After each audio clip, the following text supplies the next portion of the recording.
Constant. மிளகாயில் ஆரம்பித்தது போன வருஷம் உலகம் ஃபுல்லாக ஓடின மகாராஜா வரைக்கும் அவர் கூட நான் இருக்கேன், என் கூட அவர்.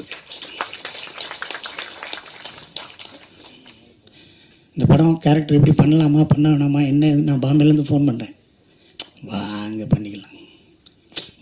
பண்ணிக்கலாங்கிறார். மகாராஜா படத்தில் டெய்லி நைட்டு அனுராக் காஷ்யப்பை கூப்பிட்டு வச்சு இவர் தான் சிங்கப்பிள்ளை அப்படின்னு என்கிட்ட பேசிக்கிட்டே இருக்கார். இப்போ சதுரங்க வேட்டை மாதிரி இந்த படம் கம்பி கட்டும் கதையும் ஒத்துருக்கு.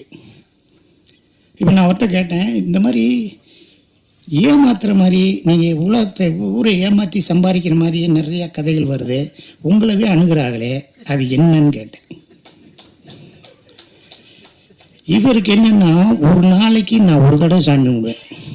ஒரு நாளைக்கு காலையில் இருந்துச்சுன்னா குளிச்சேன்னா சாமி கும்பிடுவேன், குளிக்கலைன்னா சாமி கும்பிட மாட்டேன், சாப்பிட முன்னே சாமி கும்பிடுவேன். லேசாக சாப்பாடு எடுத்து இந்த இப்படி வைப்பேன், அவ்வளோ. சாப்பிட்றதுக்கு முன்னாடி 3 நிமிஷம் சாமி கும்பிடுவாப்புல, காப்பி குடிக்கிறதுக்கு முன்னாடி 4 நிமிஷம் சாமி கும்பிடுவாப்புல, தூங்கும்போது சாமி கும்பிடுவாப்புல, ஃப்ளைட் ஏறுறதுக்கு முன்னாடி சாமி கும்பிடுவாப்புல, இறங்கினோடனே சாமி கும்பிடுவாப்புல, யாருக்காவது ஒருத்தட்ட பேசணுன்னே தேங்க்ஸ் அப்படி கும்பிடுவார், என்னென்னமோ செய்வார். அவர் சதுரங்க வேட்டையில் ஊரே ஏமாத்துற மாதிரி பண்ணுறேன்னா எப்படி? இப்போ என்னைய பார்த்தோன்னு சொல்லுவாங்க ஒரு பிச்சைக்காரன் நடின்னு. நான் அதுக்கு அடுத்த படத்தில் லூஸாக நடினேன், என் முன்னாடி வைப்பா. உன்னை பார்த்து கேரக்டர் எழுதுவாங்களா இல்லை எழுதிட்டு போவாங்களான்னு. அது மாதிரி நான் அவர்கிட்ட கேட்டேன், சகோதரன் நட்டிகிட்ட கேட்டேன், என்னது அப்படி.